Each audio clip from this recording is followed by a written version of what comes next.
ஒரே பிறவியில் புத்தத்துவம் பெற்ற திபெத் மகாயோகி மிலரேபா. தியான சாதனை சத்திய போதனை. கானம் 14. மிலரேபா ஒருமுறை தியானம் செய்து கொண்டிருக்கையில் பயத்தால் ஒரு மான் அவ்வழியே ஓடி வந்து அவரை முட்டிச் சென்றது. அம்மானை துரத்தியவாறு ஒரு வேட்டை நாயும் அங்கே வந்தது. அவர் தனது சகஜமான அன்பு, தயை மற்றும் கருணையை பொழிந்து அவற்றை தம் இரு பக்கங்களில் அமர வைத்து அவற்றிற்கு போதனை செய்து கொண்டிருந்தார். அப்பொழுது சிரவா கும்போ டோர்ஜே என்ற கர்வம் கொண்ட வேட்டைக்காரன் அனல் பறக்கும் கோபத்துடன் அவ்வழியே வந்தான். அந்த யோகியை ஒரு பார்வை பார்த்தவாறு கோபத்துடன் அம்பை எய்தினான். ஆனால் அது குறி தவறி போனது. அப்பொழுது மிலரேபா அவ்வேட்டைக்காரனிடம் பாட்டாக போதித்தருளினார். வேட்டைக்காரனின் மனம் சற்றே உருகி தர்ம நெறியின் பக்கமாய் திரும்பியது. மிலரேபாவை சுற்றுமுற்றும் பரிசீலித்து அவருடைய யோக வாழ்க்கையை கண்டு அவரின் மீது மிகுந்த நம்பிக்கை ஏற்பட்டது. அப்பொழுது மிலரேபா வேட்டைக்காரனிடம் அறநெறிகளை கடைபிடிக்குமாறு அறிவுறுத்த, அதற்கு அவ்வேட்டைக்காரன் தனது குடும்ப நபர்களுடன் கலந்து ஆலோசித்த பிறகே சொல்வதாக கூறினான். அதற்கு அவர், இப்பொழுது உன் மனதில் உதித்த இந்த நல்லெண்ணம் பிறகு மாறிவிடலாம் என்று எச்சரித்து இவ்வாறு பாடத் தொடங்கினார். ஓ வேட்டைக்காரனே, கேள் கேள். டம டமவென பெருத்த சத்தத்துடன் இடி இடிப்பினும் அது ஓர் ஒளி மட்டுமே. வானவில் எத்தகு அற்புத வண்ணங்களுடன் காணப்படினும் அதன் வர்ணம் பிறகு கரைந்து போகும். இவ்வுலகிலுள்ள சுகங்கள் யாவும் கனவில் காணும் காட்சிகள் போன்றவை. எவரொருவர் அவற்றை அனுபவிக்கின்றாரோ அது பாவங்களின் உறைவிடம். எவற்றை நாம் நிலையானது என எண்ணி இருக்கின்றோமோ அதுவே மறுகணம் உருத்தெரியாமல் போய்விடும். நேற்று வரை எவ்வளவோ பெற்று இருந்தவன் இன்றைய தினம் ஒன்றுமே இல்லை. அவையெல்லாம் சென்றுவிடும். போன வருடம் உயிருடன் இருந்தவன் இந்த வருடம் ஜீவிக்கவில்லை. சுவைமிக்க உணவும் நஞ்சாக மாறிவிடலாம். நேசமிக்க நண்பர்கள் விரோதிகளாக மாறிவிடலாம். கடினமான வார்த்தைகள் மற்றும் தெளிவற்றதாக மாறினால் நற்பண்புகள் மற்றும் நன்றியுணர்வு வரும். இல்லாவிடில் உன் பாவங்கள் உன்னையே சாரும், வேறொருவரை அல்ல. 100 தலை உள்ள கூட்டத்தில் உன் தலைக்கே நீ அதிக முக்கியத்துவம் அளிப்பாய். 10 கைவிரல்கள் எதனொன்றை வெட்டினாலும் அது உனக்குத்தானே வழி. எத்தனையோ பல முக்கிய விஷயங்கள் இருந்தாலும் நீ கூறியதே உனக்கு பிரதானம். உனக்கு நீயே உதவி செய்து கொள்ள தற்போது நேரம் வந்துள்ளது. வாழ்வின் காலம் விரைவில் கடந்து போகும். காலம் நெருங்கும் போது உன் கதவை தட்டும். இப்பொழுதும் நீ சிரத்தையை தள்ளி போடுவதென்பது மூர்க்க செயல். உன் நண்பர்களாலும் உறவினர்களாலும் என்ன செய்ய இயலும்? உன்னை சம்சாரத்திற்குள் பிடித்து தள்ளுவதை தவிர சந்தோஷத்திற்காக ஏங்கி தவிப்பதை விட இப்பொழுதே சந்தோஷத்தை தேடிக்கொள்வது அவசியம். உன் குருவின் மீது ஆதாரப்பட வேலை வந்துவிட்டது. தர்ம நெறிகளை கடைபிடிக்க நேரம் வந்துவிட்டது. கானம் 15. மிலரேபா இவ்வாறு கூறுகின்றார். உலகளாவிய துன்பங்களிலிருந்து விலகி நிற்க எண்ணுவோருக்கு, பிறப்பு, முதுமை, வியாதி, இறப்பு இவற்றிலிருந்து தப்பிக்க எண்ணுவோருக்கு எந்நேரமும் மன அமைதி நிலைத்திருக்கும். எத்தகையான சிரமங்களிலிருந்தும் அவர்கள் விலகி நிற்பார்கள். வரும் பிறவிகளை மனதிற்கொண்டு அடுத்த பிறவி தற்போதுள்ள பிறவியை விட மேலோங்கி இருக்க இந்த வாழ்க்கையில் அதிக முக்கியத்துவம் அளித்து எச்சரிக்கையாக நடந்து கொள்ள வேண்டும். மிலரேபா சில இளைஞர்களுக்கு உபதேசம் அளித்தார். அவர்கள் தனது தொகுதிக்கு உட்பட்டவர்கள். குடும்ப பந்தத்திலிருந்து விலகி நிற்பது எவ்வாறு என்று கேட்டதற்கு மிலரேபா இவ்வாறு கூறினார்.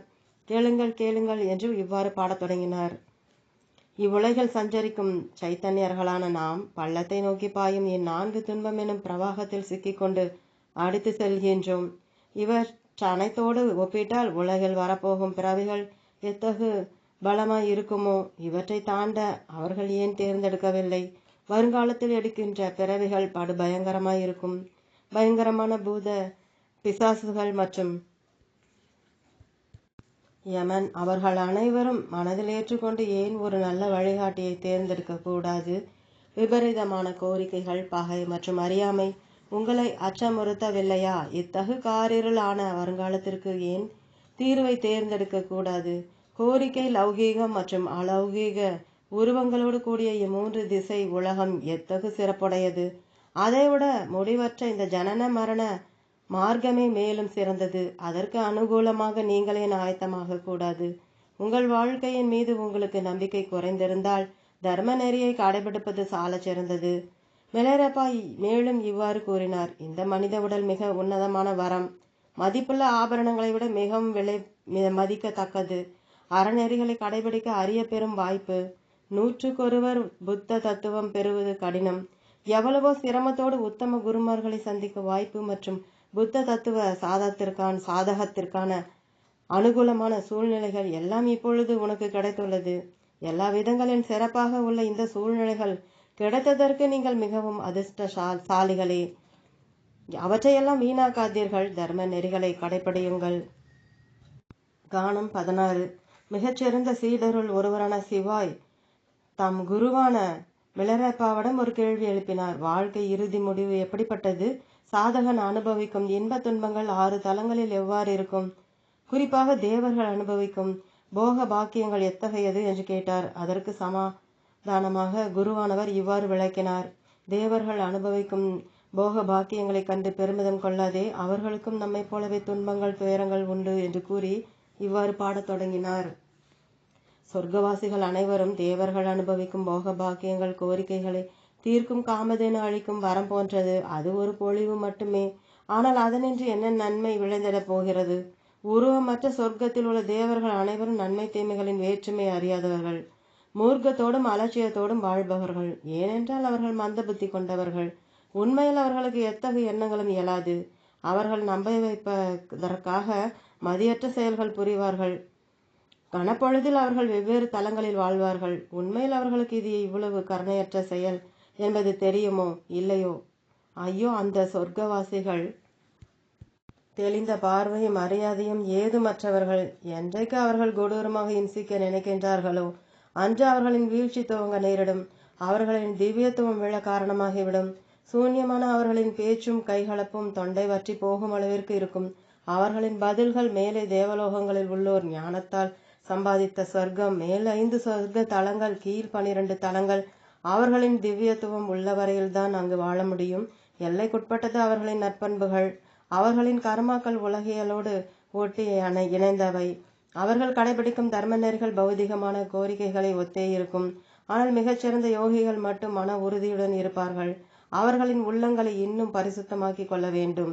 அவர்கள் அளவுக்கு அதிகமாக ஆசை கொள்பவர்கள், புகழாரம் சூட்டிக் கொள்பவர்கள். அவர்களின் பழக்க வழக்கங்களின்படி அவர்களின் ஆலோசனைகள் மிக ஆழமாய் அவர்களுக்குள் புதைந்திருக்கும்.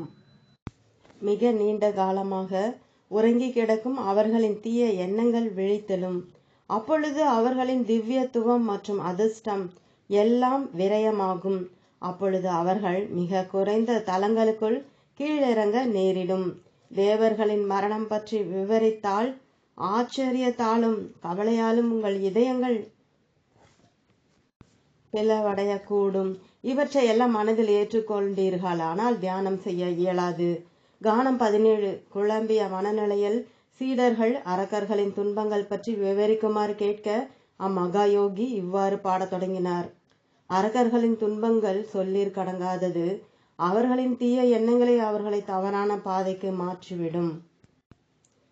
அவர்கள் தங்களின் சகஜ சித்தமான நிலையை தெரிந்து கொள்ளாமல் துரதிர்ஷ்டத்தை தானே வலிய வரவழைத்து கொள்வார்கள். அவர்களின் மடமைத்தனத்தால் தங்களை தாங்களே ஏமாற்றிக் கொள்வார்கள். முதிர்ந்த சிந்தனைகள் கீழ்த்தனமான நடவடிக்கைகளால் அனைவரையும் எதிரிகளாவே நினைக்க தோன்றும்.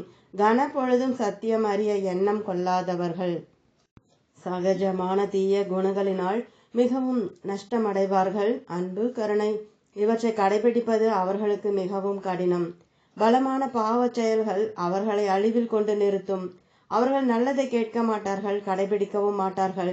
இயல்பாகவே இவற்றை அனைத்திற்கும் காரணம் அவர்கள் போகத்தில் திளைப்பதே. மேலும் மற்றவர்களின் மீதான துன்மார்க்கமான எண்ணங்கள், கர்வம், மோகம், அவர்கள் பெற்ற வெற்றியில் ஆணவம் கொள்ளல் மற்றும் துரோகம், பகை என்னும் தீய எண்ணங்களே நீச்சமான கர்மாக்களுக்கு வழி வகுத்து பெரிய பெரிய குற்றங்களை எளிதாக செய்ய வைக்கும். அவர்களின் பாவ வினைகள் பழுத்தாலும் அவர்களுக்குள் இருக்கும் பகைமை விலகாது. நன்மை தீமைகளை பகுத்தறியும் வல்லமை அற்றவர்கள். ஆகையால் அவர்களுக்கு எத்தகு உதவிகளும் கிடைக்காது. சீடர்களே, இதனை நீங்கள் மனதில் நன்கு நிறுத்தி உங்கள் வாழ்நாள் முழுவதும் விடாமுயற்சியுடன் தியானம் செய்யுங்கள். கானம் 18. சிவா என்ற சிஷ்யன், தற்போது எங்களுக்கு மனிதர்களின் கவலைகளை பற்றி விவரியுங்கள் என கேட்க மிலரேப்பா இவ்வாறு பாடினார். மனிதர்களான நமக்கு மிகச்சிறந்த ஆற்றல் பரிசாக அளிக்கப்பட்டுள்ளது. அது நன்மை புரிவதற்கோ அல்லது தீமை புரிவதற்கோ 6 புலன்கள் கொண்ட இத்தேகத்தால் மட்டுமே அது சாத்தியம். ஓ பாலகரே, சிறந்த பண்டிதனாக வேண்டுமென்ற பேரெண்ணம் கொண்டவர்களே, நீங்கள் பௌத்த மதம் பற்றிய அடி ஆழங்களை தெரிந்து கொள்ள வேண்டும். மேலோட்டமாக படித்தால் நீங்கள் குழப்பத்தில் விழுந்து விடுவீர்கள். ஒன்றும் தெரியாமல் இருப்பது மனதின் இயல்பு. வருடக்கணக்காக தியானம் செய்ய அவசியமில்லை. சிரத்தை மற்றும் பேரார்வம் கொண்ட சாதகம் அவசியம். உயர்ந்த காணிக்கைகளை அளிப்பதனால் அர்த்தம் ஒன்றும் இல்லை. சுயநலமின்றி அனைவரும் பொருளை ஈட்ட வேண்டும். குறிப்பிட்டு ஒருவர் மீதே அன்பு பொழிந்து காப்பது தவறு. எவருக்கு எத்தகையான பயிற்சி அவசியமோ அறியாமல் இருப்பது முட்டாள்தனமான பேச்சால் பாதிப்பிற்குள்ளாகி சாதகத்தை விட்டு விடுவீர்கள். அவனுக்கு சரியான பழக்க வழக்கம் எப்படி தெரியும்? பற்பல மன அமைப்புடைய மனிதர்களுக்கு அறிவுறுத்த வேண்டுமென்றால் கருணை மற்றும் நற்பலனுக்காக தன்னை பற்றிதான் அறியாதவன் அவன் தன்னை மட்டுமல்லது தான் அறியாமலேயே பிறருக்கும் தீங்கு விளைவிப்பான். அவனுள் ஒரு நற்பண்பு உதயமாயின் கல், மரம் மற்றும் பூமி அனைத்திற்கும் நன்மை எனும் விதைகளை விதைப்பதற்கு சரியான இடமாக அமையக்கூடும். அதிக சிரத்தையை மேற்கொள்பவன் வெறுமனே காலம் கழிக்க மாட்டான். சாப்பாட்டு ராமனுக்கு பசியின் மதிப்பு தெரியாது. அச்சம் கூச்சம் குருவிற்கு தெரியாது. பணக்காரர்கள் செல்வமுடைய துரதிருஷ்டவாதிகள், பரம ஏழைகள் செல்வமின்றி துரதிருஷ்டவாதிகள். ஐயோ, செல்வம் இருந்தாலும் இல்லை என்றாலும் அவர்களின் வாழ்வு இருளானது. ஓ என் குழந்தைகளை கேளுங்கள். நீங்கள் தர்மத்தை கடைபிடிப்பதால் கட்டாயம் சந்தோஷத்தை அடைவீர்கள். உங்களுக்கு உடனே பலன் கிடைக்கவில்லை என்றாலும் நான் கூறிய விஷயங்களை அனுசரியுங்கள், விட்டுவிடாதீர்கள். 6 புலன்கள் கண், காது, மூக்கு, வாய், சருமம் மற்றும் மனது. புத்த தத்துவத்தில் பஞ்சேந்திரியங்களுடன் மனதும் ஒரு புலன். கானம் 19. உண்மையில் மனிதர்கள் பெரும் துன்பங்களை அனுபவிக்கின்றார்கள் என்று சிஷ்யர்கள் அங்கீகரித்தனர். சுக துக்கங்களுடன் கூடிய மூவுலகில் மனிதர்கள் அனுபவிக்கும் சம்சாரம் ஒட்டிய இன்னல்களை பற்றி தெரிவியுங்கள். அவற்றை நினைத்தாலே மனதில் கவலை உண்டாகிறது. எங்கள் ஆன்மீக வளர்ச்சிக்காக நரகத்திலுள்ள இடையூறுகள், அவற்றிற்கு தொடர்புடைய பணிகள் பற்றி தயவு கூர்ந்து போதி தருளுங்கள் என்று கேட்டதற்கிணங்க வேதாந்தியான மலரப்பா இவ்வாறு பாடத் தொடங்கினார். எவரொருவர் இரத்த மாமிசங்களுக்காக விலங்குகளை கசாப்பு கடைகளில் பலி கொடுப்பார்களோ அவர்கள் கொழுந்து விட்டெறியும் 8 சரக குழிகளில் எரிக்கப்படுவார்கள். என்றைக்கு அவர்களுக்கு நல்ல போதனைகள் நினைவிற்கு வருகின்றதோ அன்றே அவர்களுக்கு விமோசனம் கிடைக்கும். வழிப்பறி கொள்ளைக்காரர்கள் மற்றும் கொலை செய்யும் துரோகிகள், பிறருடைய உணவை அநியாயமாக பிடுங்கி தின்பவர்கள், சுயநலத்தால் தனதாக்கி கொள்ளும் பேராசை மிக்கவர்கள் மிக குளிர்ந்து குழிகளுக்குள் இரையாவார்கள். என்றைக்கு அவர்களுக்கு தர்மத்தின் மீதான தவறான கருத்து நீங்குமோ அன்று அவர்களுக்கு விமுக்தி கிடைக்கும். பரிசுத்த புண்ணிய புத்தகங்கள் அறிவுறுத்தியவாறு அந்நரகவாசிகள் புத்த பெயரை நினைத்த மாத்திரத்திலேயே நரகத்திலிருந்து விமுக்தி அடைவார்கள். எவனொருவன் பாவ தொழில் புரிந்து சம்பாதிக்கின்றானோ அவனை தீவினை மற்றும் தீய பண்புகள் தீண்டும். பணம் என்ற பேயை சூழ்ந்துள்ளவர்கள் தாய் தந்தையர் மற்றும் குருமார்களை கொள்ளுவதற்கு சமம். ரத்தினங்களை உதாசீனப்படுத்தினாலோ உன்னதமான போற்றுதலுக்குரியவைகளை பரிகாசம் செய்தாலோ மேலும் தர்மத்தை தவறு என்று கண்டித்தாலோ அவர்கள் மிக கொடூரமாக நரக குழியில் தீயிட்டு எரிக்கப்படுவார்கள். இவர்கள் அனைவரும் மோட்சத்தை சற்றும் நெருங்க மாட்டார்கள். ஓ என் புத்திரர்களே, இதெல்லாம் உங்கள் மனதை பாதிக்கலாம். ஆனால் நீங்கள் மனித சமுதாயத்தை தர்மத்தின் வழியாக திருப்புங்கள். ஸ்ரத்தையுடனும் பக்தியுடனும் தியானம் செய்யுங்கள். கானம் 20. சாதகர்கள் பயனுற பேராசை கொண்டவர்கள் பற்றி தெரிவியுங்கள் என்று சிஷ்யர்கள் கேட்க அதற்கு மெலரேப்பா இவ்வாறு பாடத் துவங்கினார். பசிப்பேய் அனைவரையும் பகைவர்களாகவே காணச் செய்யும். ஒரு பயத்திலிருந்து மற்றொரு பயத்திற்கு ஓட்டம் பிடிக்கும். கொடிய விலங்குகள் ஒன்றைக்கொன்று மற்றொன்று தின்னும். அதில் எந்த மிருகத்திடம் தவறு காண்பீர்கள்? பசிப்பேய்கள் துன்பங்கள், அவற்றிற்கு நெருக்கமான கீழ்மையான ஆலோசனைகள். செல்வந்தர்களாக வாழும்போது தானங்கள் செய்யாமல் எலிகளைப் போல சிறுக சிறுக சேமித்து வைத்து உணவையும் உட்கொள்ளாமல் பிறருக்கும் அளிக்காமலும் அல்லும் பகலும் பேராசை மிகுதியால் சேமித்து கொண்டே இருப்பார்கள். அவ்வாறு சேமித்து வைத்த சொத்தை காவர் காத்து கணக்கிட்டபடி திருப்தியின்றி வாழ்வார்கள். தனது கடைசி காலத்தில் பிறர் தம் செல்வத்தை அனுபவிப்பதை கண்ணால் காண்பார்கள். ஜனன மரண சக்கரத்தில் சிக்குண்டு நஷ்டமடைந்தோம் என்ற வேதனையோடு வாழ்நாள் முழுவதும் பேராசை மிக்க பசி பூதங்களாய் வாழ்வார்கள். அவையெல்லாம் அவனுடைய வெறும் மூட நம்பிக்கையே. தீராத பசி தாகத்தோடு கவலை கொண்டிருப்பான். அவனுடைய பொருட்களை மற்றவர்கள் உபயோகித்தால் பேராசையாலும் சினத்தாலும் எரிந்து கொண்டிருப்பான். அவ்விதமாக அவன் மேலும் மேலும் நரகத்தில் விழுவான். சிறந்த யோக தத்துவம் பெற்ற நான் பசிப்பேய் மற்றும் துக்கங்கள் பற்றி விவரித்தேன். இங்கு கூடியுள்ள புத்திரர்களை சீடர்களை கேட்டவற்றை நன்கு சிந்தித்து செயல்படுங்கள். விடாமுயற்சியுடன் தியான சாதகம் செய்யுங்கள். கானம் 21. தயை கூர்ந்து விலங்குகளின் துன்பங்கள் பற்றி தெரிவியுங்கள் என்று சிவாய் கேட்டதற்கிணங்க மிலரேப்பா இவ்வாறு பாடத் தொடங்கினார். ஐயோ, தொடக்கத்தில் விலங்குகள் அப்பாவி ஜீவிகள், மூர்க்கத்தனமானவர்கள். விலங்குகளாக பிறப்பார்கள். குருட்டுத்தனமாக தமது பாவ வினைகளை அனுபவிப்பார்கள். சத்தியம் தர்மம் பற்றி அவைகளுக்கு தெரியாது. எது நல்லது எது கெட்டது என்று பகுத்தறியாது. அவற்றின் வாழ்வை விரைவாக விரயமாக்கி கொள்ளும். காரணம் அறியாது முத்திரைகளை அடையாளம் கண்டு கொள்ளாது. குருட்டுத்தனமாக அறிவை உபயோகிக்காமல் திரியும். நன்மை தீமைகளுக்கு வேற்றுமை தெரியாது. விபரீதமான தவறுகளை மிக கொடூரமாக செய்யும். சிலர் அது குற்றமில்லை என்று சொல்வார்கள் விலங்குகளுக்கு. ஏனென்றால் அவை துன்பம் துயரம் பற்றி கவலை கொள்ளாதல்லவா? ஐயோ, இந்த எண்ணம் எத்தகு மூர்க்கமானது! ஆனால் மூடர்கள் எல்லோரும் விலங்காய் பிறக்க வேண்டியதே. எது நன்மை எது தீமை என்று தெரியாத அறிவிலிகள் மற்றும் கொடூரமான சிந்தனை கொண்டவர்கள் மிருகங்களாய் பிறப்பார்கள். அவர்களின் கர்மவினை பற்றி கூற எனக்கு கவலையாய் உள்ளது. ஆனால் நான் கூறிய கூற்றினை உள்வாங்கி சற்று சிந்தியுங்கள். உங்கள் மனதை செம்மையாக்கி கொள்ளுங்கள். கானம் 22. ஒருமுறை நியாயான் என்னும் ஊரில் மிலரேப்பா ரேசுங்பாவை கடைவீதிக்கு அழைத்து சென்றார். அங்கு அவருக்கு ஆன்மீக வளர்ச்சிக்கு தேவையானவற்றை எடுத்துரைத்தார். சந்தையில் பல கசாப்பு பணியாட்கள் மாமிசம் விற்பவர்கள் கூடியுள்ளார்கள். மாமிசம் அடுக்கடுக்காக தொங்கவிடப்பட்டு வெட்டப்பட்ட மிருகங்களின் தலைகளை ஒன்றன் மீது ஒன்றாக அடுக்கியும் அதன் தோள்கள் தரை மேல பரப்பியும் உள்ளனர். மிருகங்களை வெட்டும் போது வடியும் ரத்தம் நிலத்தில் பாய்ந்தோடும் தண்ணீர் போல ஓடுகின்றது. விலங்குகளை பலியிடுவதற்காக வரிசையாக கட்டி போட்டுள்ளார்கள். மிலரேப்பாவிற்கு அவற்றின் மீது கருணையள இவ்வாறு பாடத் தொடங்கினார். இந்த பிரபஞ்சத்தில் மனிதர்கள் எல்லோரும் எவ்வளவு கருணையின்றி திரிகின்றனர். முக்தி மார்க்கத்திற்காக மேலே பார்த்தவாறு இப்பாவிகளை பார்த்தால் எவருக்கும் பாவமாய் தோன்றும். இவர்கள் மூர்க்கமாக கருணையற்று இவ்விலங்குகளை பலியிடுகிறார்களே. இம்மானிட பிறவி நிலைக்கு அதிர்ஷ்டம் மற்றும் நல்வினை வேண்டுமல்லவா? இப்பாவ செயல் புரிதல் எத்தகு கொடுமை அன்றோ? தம் இறுதி காலத்தில் தம்மை தாமே வருத்தி கொள்வார்கள். பாவச் சுவர்களை அவர்கள் ஒவ்வொன்றாக அடுக்கி வைக்கின்றார்கள். இந்த மாமிசங்கள் அவர்களின் தாய் தந்தையர் இறந்ததினால் வந்ததா? இதை காண மிகவும் கவலையாக உள்ளது. ரத்தம் வடிந்தாலும் மாமிசம் உண்கின்றனர். அவர்கள் எத்தகு மனநிலைக்கு ஆளாகியுள்ளனர். அவர்களின் மனமெல்லாம் மூட நம்பிக்கையால் நிரம்பியுள்ளன. மனதில் தீய எண்ணங்கள் மட்டுமே நிரம்பி கொண்டார்களே. ஆனால் இறுதியில் கவலைதான் மிஞ்சும். அவர்களின் இதயத்தில் அன்பு மலரவில்லையா? காரிருளில் மூழ்கியுள்ளவர்கள் அனைவரும் எவ்வாறு கீர்த்தி பெறுவர்? இத்தகு பாவ செயல்களால் பேராசைய எல்லா துன்பங்களுக்கும் காரணம் இந்த உலகளாவிய விஷயங்கள் கவலைகளை சுமந்து வரும். இதனால் அவர்களின் மனதில் துக்க நினைவுகள் முளைக்க துவங்கும். இதனை நன்கு புரிந்து கொண்டால் நயமாக்க வழியை தேட துவங்குவர்.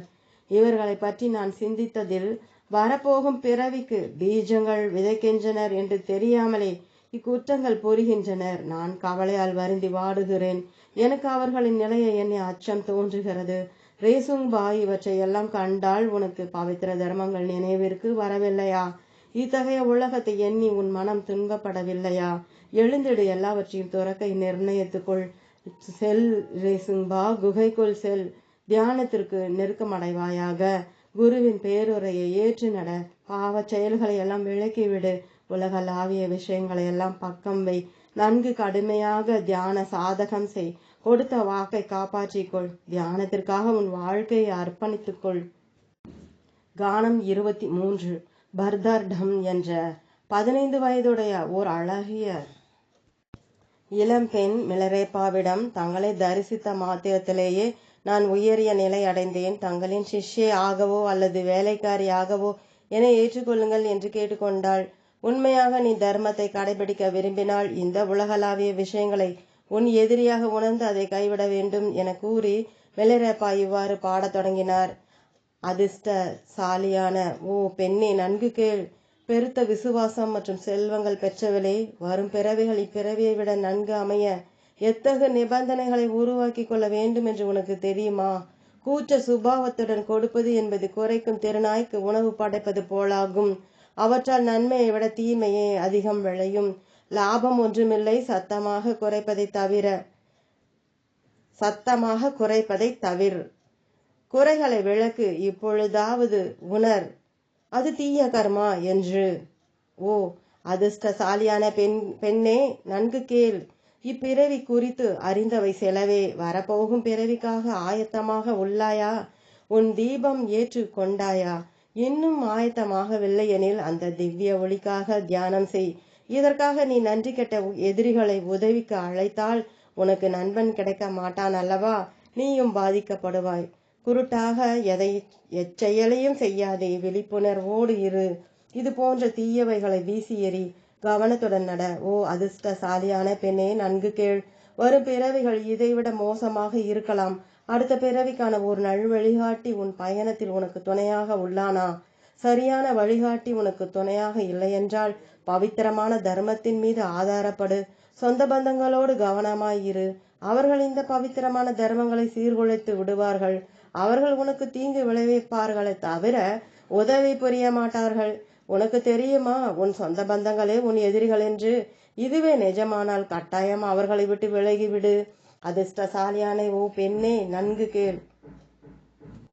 வரும் பிறவியில் உன் பயணம் இப்பிறவியை விட அபாயகரமாக இருக்கும்.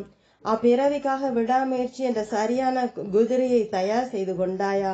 இல்லையென்றால் எதிர்காலத்தில் நீ சிரமப்பட்டு விடாமுயற்சியுடன் சாதிக்க வேண்டி வரும். ஆரம்பிக்க வேண்டும் என்ற எண்ணமும் வழி விழுந்து போகும். ஜடம் என்ற பகைவனிடம் கவனமாயிரு. அது உன்னை தவறான பாதைக்கு கொண்டு செல்லும். நினைத்ததை விரைவில் முடித்துவிடு, இல்லையெனில் அது தீங்கை விளைவிக்கும். முதலில் உன் பகைவர்கள் யார் என்று தெரியுமா? சோம்பல் மற்றும் நிமிடத்திற்கு நிமிடம் மாறும் உன் சித்தம். என் வார்த்தைகள் உனக்கு புரிந்திருந்தால் அவ்விரண்டையும் விட்டுவிடு. ஓம் தொடரும்.